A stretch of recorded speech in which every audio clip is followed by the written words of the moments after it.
नमस्कार, मैं हूं नागेंद्र भाटी। शिक्षार्थ आइए, सेवार्थ जाइए, ये पंच लाइन यूपी के हजारों स्कूलों की दीवारों पर लिखी अब लाइन मात्र रह जाएगी। यूपी में योगी सरकार सरकारी स्कूलों का मर्जर कर रही है। इस फैसले के पीछे दलील दी जा रही है कि जिन स्कूल में बच्चों की संख्या कम है, उनका पास के दूसरे स्कूल में विलय किया जा रहा है। सरकार के इस फैसले से सूबे में सियासी घमासान मचा हुआ है। विपक्ष सवाल कर रहा है कि स्कूलों में बच्चे बचे क्यों नहीं। सरकार इस पर काम करने के बजाय स्कूलों पर तालाबंदी करने पर अड़ी है। सवाल तो यह भी उठ रहे हैं कि वंचितों को शिक्षा से दूर रखने के लिए शिक्षा के दरवाजे बंद किए जा रहे हैं। विपक्ष सरकार के इस फैसले का जमकर विरोध कर रहा है। आम आदमी पार्टी ने तो 9 जुलाई से यूपी में स्कूल बचाओ अभियान चला रखा है, जिसके तहत हर जिले में सरकार के इस फैसले का विरोध किया जा रहा है। पोस्टर लहराए जा रहे हैं जिनमें सरकार से अपील की गई है कि मधुशाला नहीं, पाठशाला चाहिए। आरोप है कि सरकार स्कूल बच्चों की पहुंच से दूर कर रही है और शराब के ठेके घर के पास खोले जा रहे हैं। देश के संविधान निर्माता बाबा साहब भीमराव अंबेडकर ने शिक्षा का महत्व बताते हुए एक बार कहा था, शिक्षा शेरनी का वो दूध है जो जितना पिएगा उतना दहाड़ेगा। अब जबकि योगी सरकार यूपी में स्कूल मर्ज कर रही है, तो सरकार के इस फैसले को विपक्ष गरीब विरोधी बता रहा है। आम आदमी पार्टी के सांसद संजय सिंह यूपी सरकार पर गरीब के बच्चों को अनपढ़ रखने का आरोप लगा रहे हैं, तो उनकी पार्टी के कार्यकर्ता दावा कर रहे हैं कि स्कूल दूर और शराब के ठेके घर के पास खोलकर सरकार गरीब को शराबी और उनके बच्चों को अनपढ़ बनाने पर तुली है।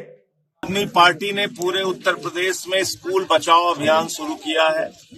मैं स्वयं गांव-गांव में जा रहा हूं, बच्चों से मिल रहा हूं, उनके माँ बाप से मिल रहा हूं, उनके घर के बुजुर्गों से मिल रहा हूं और पूरे गांव की एक ही मंशा है, एक ही आवाज है, हमारा स्कूल बंद नहीं होना चाहिए।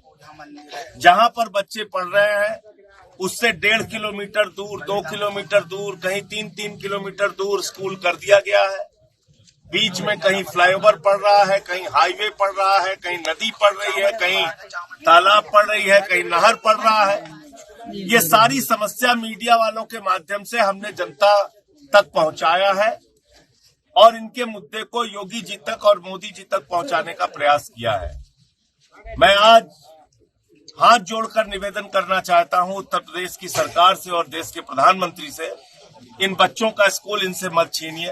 27,000 नए प्राइमरी स्कूल सब मर्ज करने जा रहे हैं, ये बहुत ही गलत हो रहा है। क्योंकि जो बच्चे हैं वो हमारे कल के भविष्य हैं।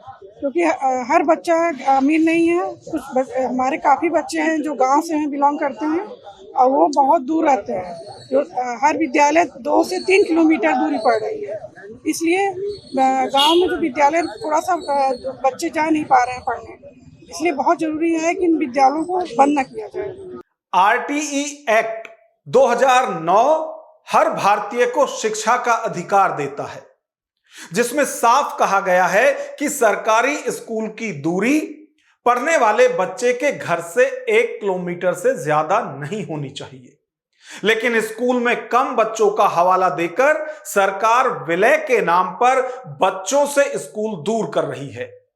इसी पर भीम आर्मी चीफ और नगीना से युवा सांसद चंद्रशेखर आजाद ने भी सरकार की मंशा पर सवाल उठाए हैं।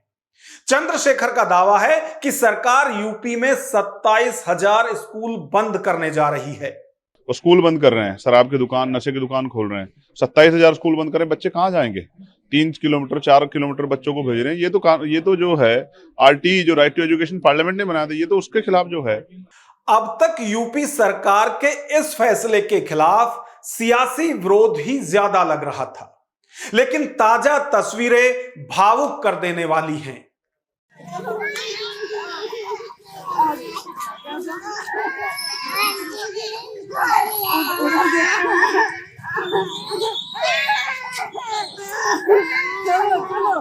सरकार के फैसले से स्कूल बंद होने पर रोज की तरह अपने स्कूल पहुंचे बच्चे गेट बंद होने पर रोने और चीखने लगे। वो बार बार रो रो कर मनुहार कर रहे थे कि उन्हें स्कूल जाना है, गेट खोलिए।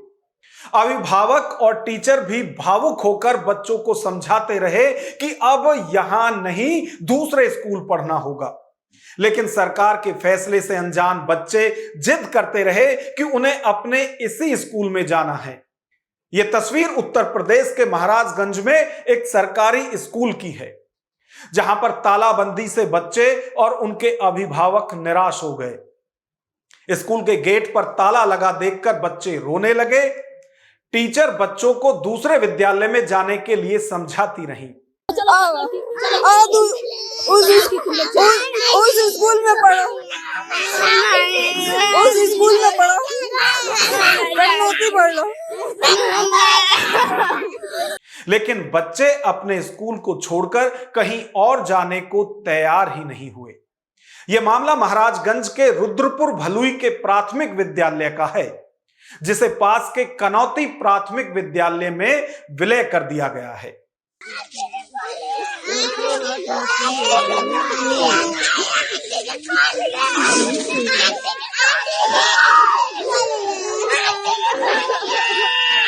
उत्तर प्रदेश सरकार ऐसे स्कूलों को चिन्हित कर रही है जहां 50 से कम बच्चे पढ़ते हैं और ऐसे स्कूलों का विलय पास के ही दूसरे स्कूलों में किया जा रहा है। यूपी में सरकार के फैसले ने बच्चों के मन में उथल पुथल मचा दी है। कई जगह आरोप लगाए जा रहे हैं कि बच्चे ज्यादा होने के बाद भी ज्यादा बच्चे वाले स्कूल का विलय कम बच्चे वाले स्कूलों में किया जा रहा है। उत्तर प्रदेश के ही औरैया जिले के विकास खंड भाग्यनगर के धर्मपुर गांव में विद्यालय मर्जर के सरकारी निर्णय के खिलाफ बच्चों और उनके परिजनों ने जोरदार विरोध दर्ज कराया। प्राथमिक विद्यालय धर्मपुर, जिसमें 50 से 55 बच्चे पढ़ रहे थे, यह दावा है जो अभिभावक हैं उनका। अब उसे गदनपुर प्राथमिक विद्यालय में मर्ज कर दिया गया है। इससे ग्रामीणों में काफी नाराजगी है। दावा यह है कि धर्मपुर के जिस सरकारी स्कूल को गदनपुर प्राइमरी स्कूल में मर्ज किया जा रहा है, वहां बच्चों की संख्या भी कम है और बेसिक सुविधा भी नहीं है, और वहां रास्ते पर भी भारी वाहन चलते हैं, जिससे बच्चों की सुरक्षा की चिंता भी बड़ा कारण है।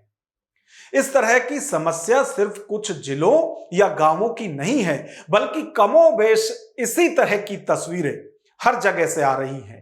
सरकार के इस फैसले के बाद दावे तो यह भी किए जा रहे हैं कि स्कूल दूर हो जाने के बाद बड़ी संख्या में बच्चों ने स्कूल जाना बंद कर दिया है।